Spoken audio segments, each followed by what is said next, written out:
The White House press secretary shared a post earlier today saying, "Stop what you're doing and read this." And if this thing is true, this is probably going to be one of the most terrifying eyewitness testimonies I've ever read and I've ever heard of being interviewed or anything. But to be fair, it's not verified from a credible witness. It's not like it's an unverified report. I haven't seen any audio recordings of this to prove that this actually happened.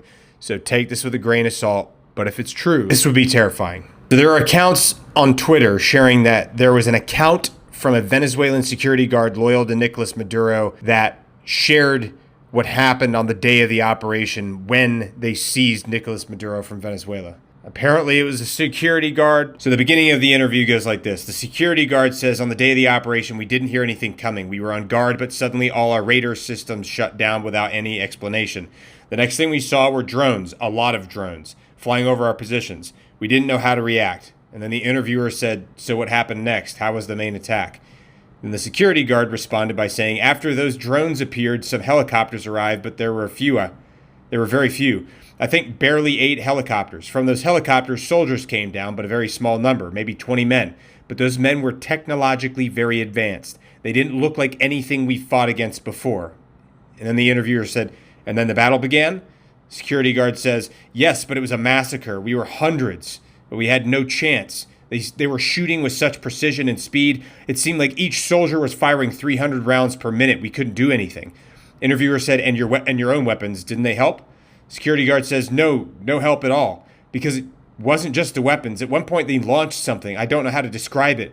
It was like a very intense sound wave. Suddenly, I felt like my head was exploding from the inside. We all started bleeding from the nose. Some were vomiting blood. We fell to the ground, unable to move. Interviewer says, "And your comrades, did they manage to resist?" Security guard says, "No, not at all. Those 20 men without a single casualty killed hundreds of us. We had no way to compete with their technology, with their weapons. I swear I've never seen anything like it. We couldn't even stand up after that sonic weapon or whatever it was." The interview says, "So do you think the rest of the region should think twice before confronting the Americans?" The security guard says, "Without a doubt. I'm sending a warning to anyone who thinks they can fight the United States. They have no idea what they're capable of. After what I saw, I never want to be on the other side of that again. They're not to be messed with." And then the interviewer says, "And now that Trump has said Mexico is on the list, do you think the situation will change in Latin America?" The security guard says, "Definitely.